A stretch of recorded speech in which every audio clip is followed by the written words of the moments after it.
Click the thing. That's it. Yeah.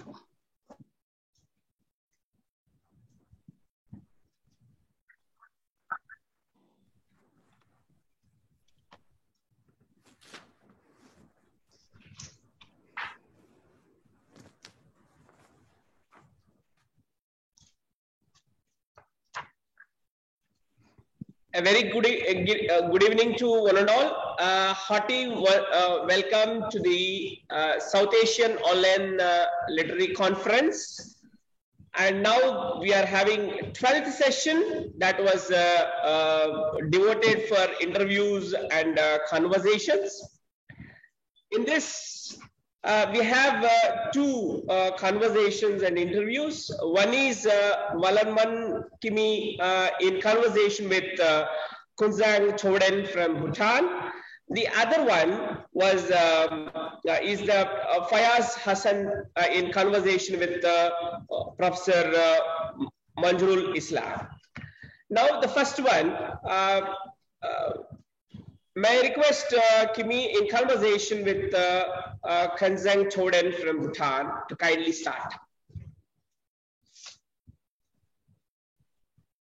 All right, thank you very much. Good evening, ladies and gentlemen. Kuzu Zangpo from Thimphu, Bhutan. I am in Thimphu and Nam Kunzang is in Bumtang. Today I'm really honored to be in conversation with Ajit Kunzang Choden, who is one of the most prolific writer and storyteller from Bhutan.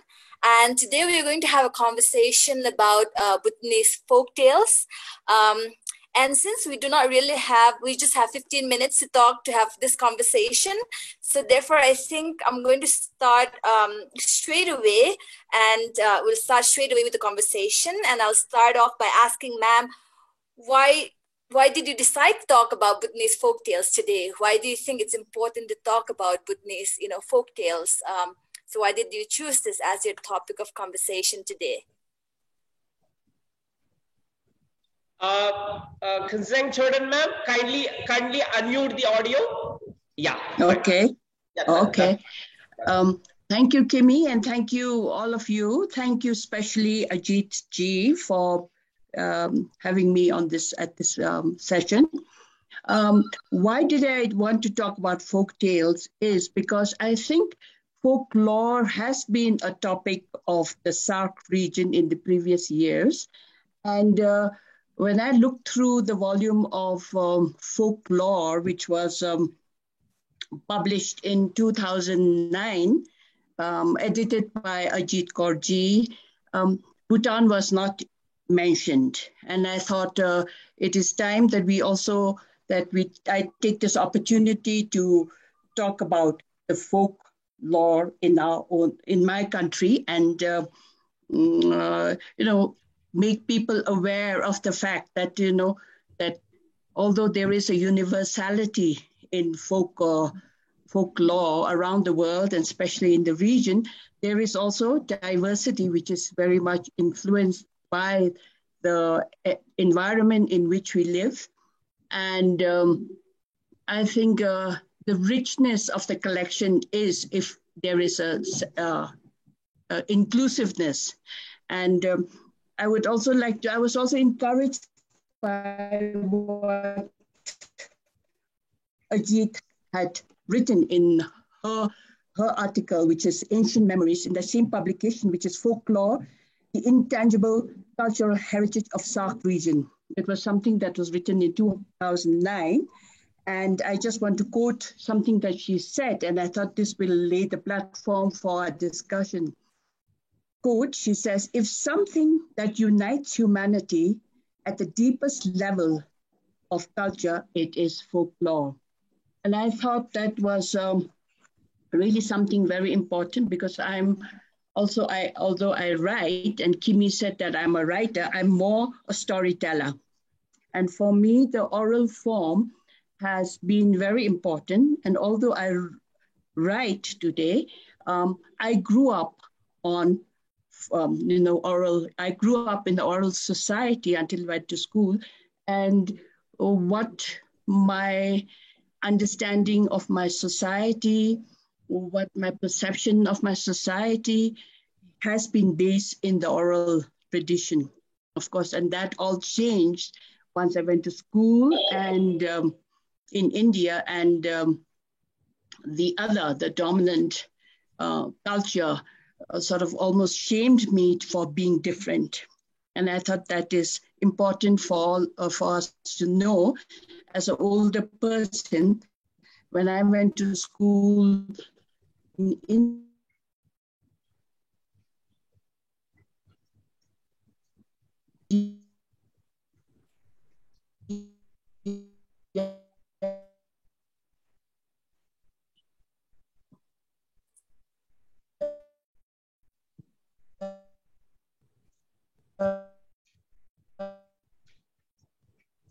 I think there's a bit of disruption. There is some network problem is there.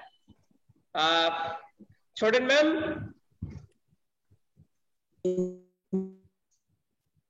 I think she also in the 1960s, such a strong urge for us to conform and to forget.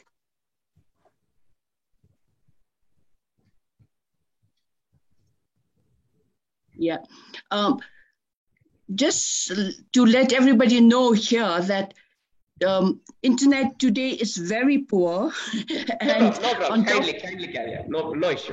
On top of that, there's no electricity, so I'm sitting in front of a camera. Yeah, and then very soon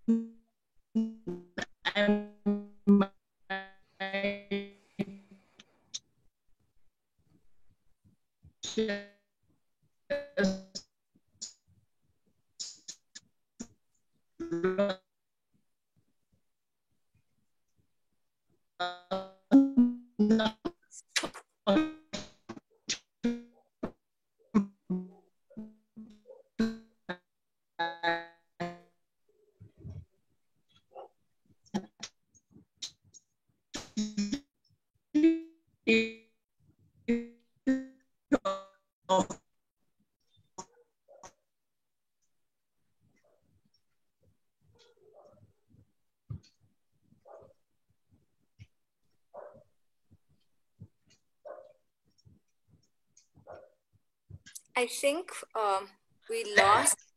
No, yeah, I think she may be able to join in no time because there is both connectivity problem is there, so as the lack of, I think, yeah, now she has come. Okay, yeah, fine. Yeah. So I'm back again, but it's very, very erratic. No, we can't. No problem, ma'am. Yeah. I think we lost you a little bit there. Yeah. Maybe I'm just going to read in the preface of your book, Folk Tales of Bhutan, you wrote about how you grew up listening to Bhutanese folk tales, and when you were sent to India to study, you said, some of the stories stayed alive in my mind even during the 14 years of my cultural exile in India at boarding school, often providing me with a safe refuge and solace in the times of loneliness and depression, in trying to adjust and later on to understand other cultures. How would you like to maybe expand a little bit more on that and talk a little bit more about that? How it gave you, how folk tales gave you that refuge and solace, when you were away. Yes.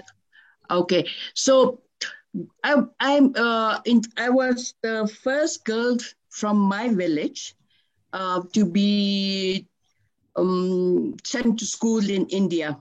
Okay, that was in 1962, and the government was in the process of giving education, Western education, to the Bhutanese children, and we were just told that we would be going to good schools. We had no idea of what a school was. We had no idea of the fact that there would be different languages. I knew no other language except the language of my own, community, which is a Bumtangka, which is not, because in Bhutan also, even though we are a very small country with a small population, we have 19 different languages. So I only knew the language of my valley. We were sent there it was not only in India, which was, it was in West Bengal. So the larger culture was Bengali, Nepali, but we were sent into these schools which were run by Irish Catholic nuns. They looked different. They spoke a different language. I didn't know anything. I didn't know any Nepali or Hindi or English for that matter. So I was just thrust into this convent where where I couldn't communicate with anyone. Nobody could communicate with me. And the only time that I could talk was when we went to bed, and when we went to the dormitory and lights were put off. I used to cover myself with the blanket and talk to myself because I hadn't spoken to anybody for the whole day. And this went on for several months. And what did I tell myself? I talked to myself. Of course, I would practice some of the words that I had heard, which were the new language, but I used to talk to myself in my own language and tell myself stories. And that was a way of keeping my sanity. And that I was connected, that I trust, I took myself back to my own home. And I created the situation in my mind where we were all sitting together, as we always did when we listened to stories. And this was really, really important for me. And of course, after several months in the school, having not spoken to anybody, I suddenly realized that I could piece together some of the new words and communicate a little bit, not with the nuns because it's English, but I could communicate a little bit with the staff of the school, which were the ones who looked after us in the dormitories, in the dining room. No, it was a Nepali language I learned because I think there was much more similarity and ease of speech with the Bhutanese language and Nepali language. So I look back on those years, the crucial years, and I'm grateful for the folk stories and the folklore that I had, taken with me. And I felt that it was important for me not to lose it and throw it away and be ashamed of it, but to be grateful that I had this and pass it on. And that's why I wrote compiled my first book of folk tales based on the stories that I had heard as a child.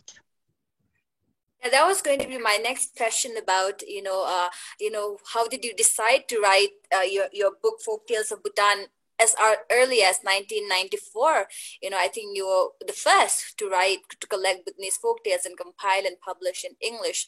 So, so I think it has it's very, very significant to you.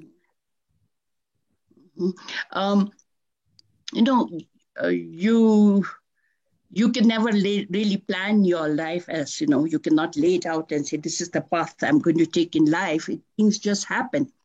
So after I finished school and college, and then I married a man what was far away from my own village. I married a Swiss man. And after we had married and we had the 3 children, we were living in the United States. So my children were really put in kind of a very difficult situation of having a Bhutanese mother who, was supposed to give them my legacy, or my cultural legacy. And there was my husband who spoke German, and he had the European cultural legacy. And we were thrust into a third culture. And my children were really openly confused. And they always asked, who are we? What are we doing? Which language are we supposed to speak? What are we supposed to eat? What does this mean? And things like this. And I think at that time it was called, they were in the category of what they call the third culture kids. And people encouraged us and said, oh, you will be the global citizens. You will feel at home everywhere. And that was not true. In theory, I think it works very well. But my children went through a time when they felt that they didn't belong anywhere. So that was the time I started writing, telling them the stories, because I felt that they had to belong that I had a duty to tell them who they were from my side. So I used to tell them stories, but then very quickly with the television, with what they were learning in the school and everything, that became the domineering force. And they were sort of saying, you keep your stories to yourself. And then I realized that this is the rejection of one identity and trying to become similar to what I had done in school. So that was the time I said, look, maybe I'll not get to them through just telling stories. It is, I had a duty to tell them who they were from my side. So, because, from the European side, from my husband's side, they were all sort of written stories, which they were already reading, the Grimm's fairy tales and the famous stories from the European folk culture. But I started writing down these stories for them. And these were really the stories I had heard in my childhood. And I wanted to bequeath them to them as a part of my cultural legacy. I wrote and I worked on them, and I wanted to have a little, it was all by hand. I was writing by hand because those days as a student in the US, we hadn't even got used to writing on computers and things like this. And then as I wrote and worked on them and refined them and things like this, then I thought, I'm sure there are children, like my own children, who need to have something of their own kind.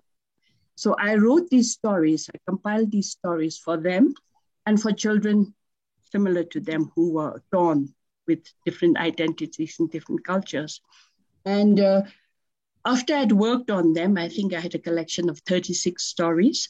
I was fortunate to, that one of the people, one of the publishing houses that were there, and I submitted my manuscript, and this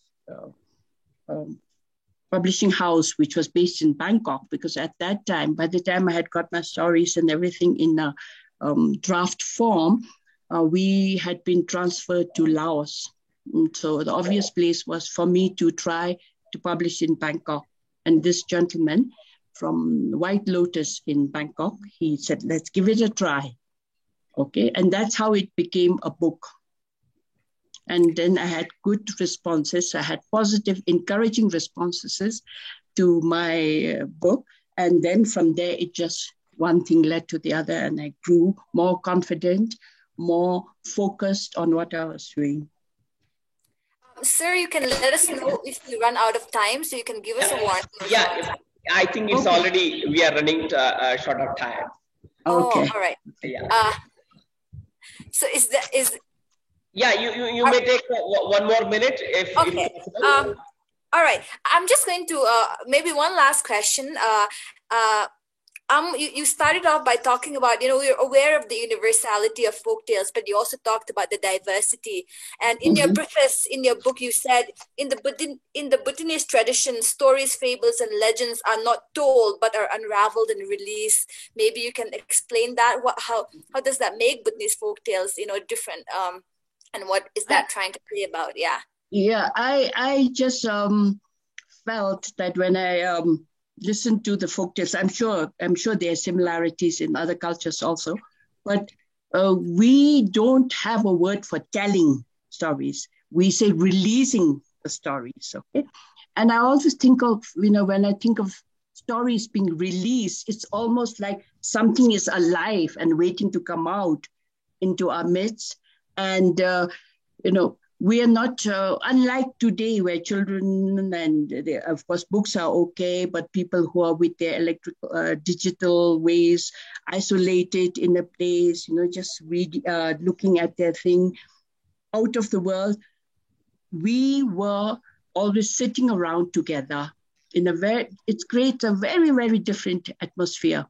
And it's very interactive. And the stories are, we heard were the ones that were living with us. And just to conclude, what we were told is that the stories are so powerful and so precious that whenever there was a storytelling session, there were also spirits listening to these stories. And if people who are listening to the stories didn't interact and say, and then what happened? What next? Who was this? Where was this? If you didn't interact continuously, the spirits would steal the stories, and we would be deprived of our stories because they would have taken the stories to the land of the forgetfulness or whatever. So, each one was a part, and there was a shared sense of community, a shared sense of identity. And I think that was so important. And I think especially important today where everybody listens and reads and watches all in isolation. There is nobody around. The human contact is completely gone. It's just a gadget and yourself. Whereas the folk stories that I heard were human interaction, the warmth, the actual warmth of the bodies together in front of a blazing fire. I think I am nostalgic, but of course I cannot say that we have to go back to the time, but we have to value this. Thank you. Thank you so much, ma'am. Thank you so much, everybody. I hope we will continue to unravel folk tales, and I hope we'll continue to listen to them. Yeah, thank you, everybody. Thank you so much. Thank you so much. Now, the second conversation and interview with Fayaz Hasnat in conversation with Syed Manzurul Islam from Bangladesh. Ma'am, kindly. Thank you, everyone. Greetings from across the Atlantic. My name is Fayeza Hassanat, and I teach at the English department of University of Central Florida. And I'm here sitting with distinguished people, and then I'm going to have a conversation with Dr. Syed Manzurul Islam, a prolific writer, a magnanimous thinker, and it is difficult even for me to introduce him because I will need more than 15 minutes to talk, to introduce him properly. So I'll just briefly say that he has created a new wave of thinking and writing in context of Bangladeshi literature. He has written dozens of short story collections, about 7 or 8 fiction. He has critical, creative nonfiction. So he is actually everywhere in the literary sky of Bangladesh.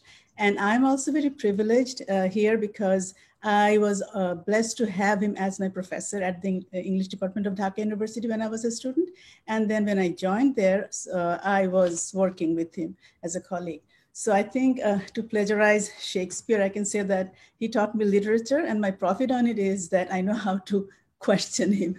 So on that note, I would like to start. And today I'm not talking to my professor, Syed Manzurul Islam, I'm talking to the writer, Manzurul Islam. And my first question would be about his writing technique, because he has actually created a unique writing style. And I would like to know how, something about his journey, about, as an explorer of writing techniques and framework. Thank you, Faiza. And you forgot to introduce yourself as a fiction writer too. She has published a volume of short stories. It's called Birdcatcher and Other Stories, which has got very good reviews in the USA. And so she is a storyteller and talking to another storyteller. So it's a kind of a conversation. It's kindred souls, as we say. Thank you, Faiza, for this question. I think I believe I'm a bit different from the traditional story writers. I'm so happy listening to Kunzang about her commitment to the folk tradition. I also grew up listening to stories. Now, in our literature, there is a term called telling stories, but telling stories also reliving the past and remaking the story tradition in that sense. So I was a great listener to short stories told by grandmothers, the neighborhood grandmothers, everyone was a storyteller in my surrounding. And so listening to the stories gave me the idea that pursuing the writerly tradition coming from the West was not something which was culturally very natural to us. Right. And remember, many of our people when I was a child, did not even know how to read or write, but they were great listeners. So I base my stories on the oral storytelling tradition, in which basically you know the story, but it's in the telling that the story changes. Every storyteller comes with a different ending or different interpretation of events. Characters become different in each telling. So I believe that instead of confining myself stylistically to the modernist technique of story writing, and depending on the writerly tradition in which the fiction writer is not talking to anyone, but remaining invisible, and the readers are also invisible, there is no connectivity. So I wanted to start the connectivity factory in our literature. And I'm so happy that some of the younger writers are now picking this up. And of course, remember, there is no stylistic rigidity in that tradition. There is innovation, plenty of it, because the language changes with every telling. And so that is what I really talk about. And the other aspect in storytelling is the huge presence of the impossible factors, supernatural events, surreal events, they all change places with reality. So the alternative worlds open up. The surreal, the magic realist tradition in South America, for example, we had this magic realist tradition in our storytelling. We just didn't identify this as magic realist. But when you hear about somebody, a prince descending on a horse, a winged horse, I mean, this is out of the world. And that is accepted by the listeners as true. So that is what really magic realism means. Living in two parallel universes and alternate between one universe and the other. And it really helps people to connect to the local traditions. They become nostalgic about the past and the memories of the past, they all become very living in that tradition. So thank you for connecting it with the theme of folk tales, because I was also listening to Kun Zhang's explanation. That was amazing how she was talking about that she was talking to herself to remind her about her language, her stories. So Matt, you also brought magic realism. How much are you influenced by the myth, folk tales, and other traditions of Bangladesh? In other words, I'm asking you, are you influenced by the Baul tradition, Sufism for that matter? Yeah, Sufism is a tradition in our country, which is now not in ascendancy anymore. I'm so happy to see Ajit Di sitting here. She's a great promoter of interfaith conversations, of intercultural communication. And attending the Foswal meets in Delhi had been, and other places, Agra as well, had been very revealing to me about how people are really connected. But political reasons, other reasons separate them. And these are all artificial, created by human beings. And she rose over everyone, connected people. So we had person-to-person conversations, which are always revealing. And I got so much of benefit from these. Now, talking of Sufi tradition, this is a very old tradition in our country, in which simple lifestyle is promoted over very complicated rituals. And then people are seen as individuals. There is no distinction between class or people belong to different wealth stratum. All you have is the spirit of humanity working. And nature becomes so close to human beings. So we talk about eco-friendliness today. Sufism was one of the earliest traditions of eco-friendliness, promoted the greater understanding of the world, and at the center of everything was the human being. And his body was also important, as was his soul. And I find this tradition reflected in our own Baul tradition. You know about the Baul traditions we have. Even Rabindranath Tagore was influenced by the Baul tradition of Lalon Shah, and he wrote many poems based on the tradition of the Baul songs. And I come from a region which is a vast watery land. In the summer, in the monsoon months, you have little seas everywhere. These are called havers. And the boat is the only transport. And the boat is a slow-moving, leisurely transport. It allows the boatman to reflect on the universe. And the universe is all flat. and it's stretching to the horizon. So the broadness of the mind is an automatic creation of this particular landscape. And so this Baul tradition has given rise to many, many stories, many, many songs and traditions, and remaking of older traditions. For example, tradition of Leela that is there in our subcontinental tradition. You find in remaking of this tradition in Baul tradition by Baul poets and singers. So I belong to a great tradition. And so I take pride that I like to imbibe the spirit of the tradition. Of course, you do not have the same thing in modern times. Times are so difficult now. We live in urban settings, very complicated, very confusing, very off-putting. But then I try to find rhythms of the simplicity that people always live around. I connect people's lives through their stories, to their lives, to their stories. And I pick up stories from everywhere around me. Let me tell you one thing. Most of my stories, I have picked up the content, the plot, so to say, from real life situations. So you see, people live their own stories. You just have to listen in or just have to really find those stories and then put them together in the language they understand, in the language they communicate. That's what I'm trying to do. So, but then you don't travel alone. You take your readers with you in such a journey. So my next question is, who is the reader to you? I mean, what? Because I'm asking this because I was rereading some of your stories last night, and I saw that it's from, like, let's say, Gerard Prince's narratology, that the three kinds of readers: the ideal, the implied, and the real reader. You play with the reader a lot. So how do you read the reader? Yes, readers. If you imagine the readers as listeners, and if you imagine the story writer as a storyteller, then you can just switch places. I'm sure Kunzang will tell me that when the story is told or recreated, say, in a setting remote from the urban clamor and bustle and din, what you do is communicate with the listeners on a very frequent basis. And you see the mood change in the listeners, how their reactions also change. And the spectrum of emotions and feelings, you can also pick them up. And so when I write, I believe that my readers are my listeners. And the readers are co-travelers through the world of story that I'm putting together.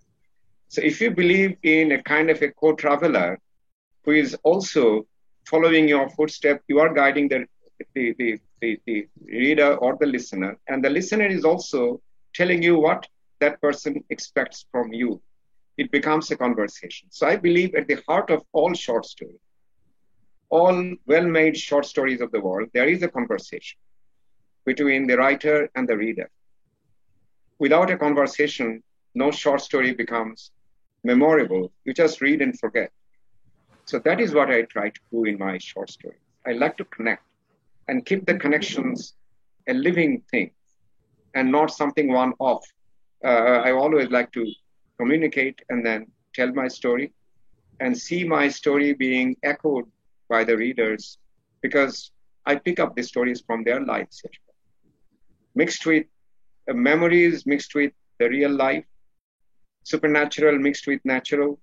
As I said, they change places, and there is no contradiction or ambiguity anywhere in that frame. That is the frame I like to keep. How do you, like, we are celebrating 50 years of our independence this year. I think, ma'am, Fayaz has... We're out of time? No, this would be the last question, if I move the last question. Okay. Okay, sure. So my last question is about how do you bring the theme of war? How do you see your perspective on the Liberation War as as a writer? I know you were you participated in the Liberation War actively, but how do you see it represented in your stories? Because I lived through the War of Liberation 1971. It was a very traumatic time. It was the best of time as the worst of times. And I'm plagiarizing from Charles Dickens. It was the best of time because it got an independent country. Worst of times because a lot of people died. Cruelty was all around. And so many women suffered. Children died. And many people died of hunger crossing the border. I mean, it was a cataclysm of great proportion. But the war also gave you the idea that people at heart are good. They help each other. We, for example, stayed in peasants' houses. They threw their doors open for everyone. And that showed us that people, if you connect them correctly, they become a community in which everyone gets support system for each one. And so the war taught me many, many lessons because I lived through the war. And after the war, I tried to find out the stories told by mothers who had lost their children or suffered tremendously in their family lives.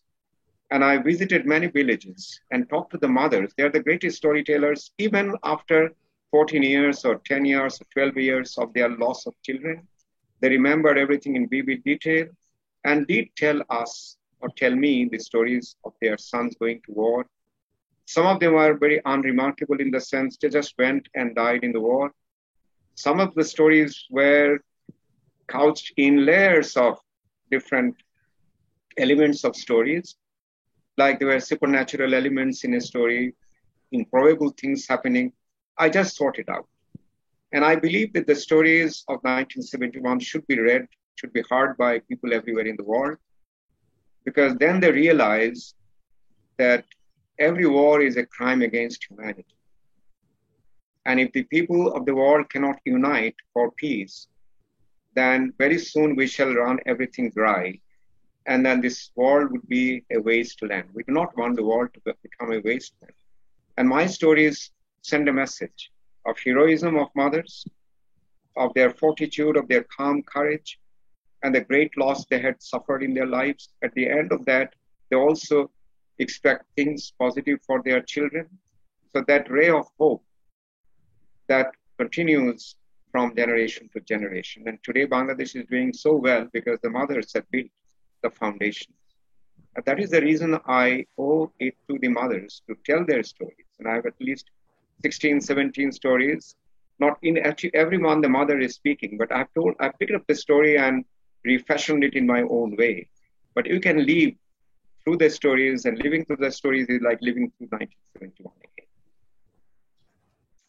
Thank you. I think I cannot add any comment here because time is up. So Thank you, everyone. Thank you, Ajit-di, for giving me this opportunity to interview my dear Professor Syed Manzurul Islam. And thank you, everyone else, for attending this session with me. Thank you and have a good night. So thank you so much. Thank you. Thank you, Ajit-di. I think it's a great interview and conversation because in the conversation of Kunzang Choden, she has brought the supernatural power in the nature and the power of the conversation by Syed Manzurul Islam ji. Thank you so much for sharing your inner thoughts of your writing. But at the same time, I thank all the two writers who went on did the interview with great writers, both Kimiji and as well as Faiza Hassanat. And at this juncture, I would like to bring to the notice of all our beloved viewers that this South Asian online literary conference of today of 12th session has come to an end, and we shall meet tomorrow at sharp at 10 o'clock with the 13th session with poetry reading. And I sincerely thank all our viewers for their cooperation, collaboration, with whose support and moral guidance we could organize such a program. And I'll be failing my duty if I don't thank Professor Ajit Kaur ma'am, because whenever I see her, I could remember the great 5 words spoken by Sir Winston Churchill before flag of the Second World War II, by saying that never, never, never give up. Because at this age, Ajit Kaur ma'am is committed in her task. So thank you so much, ma'am, for your commitment and dedication in uplifting the fragrance of literature everywhere. And I sincerely thank all the 4 participants of today's session, of 12th session, on behalf of Dr. K. Srinivasa Rao ji, the Secretary, Sahitya Academy, and I on behalf of FOSWAL, Dr. Ajit Kaur ma'am, all the viewers and as well as participants for sparing your valuable time with us. And see you tomorrow sharp at 10 o'clock with poetry session. Till then, have a nice day.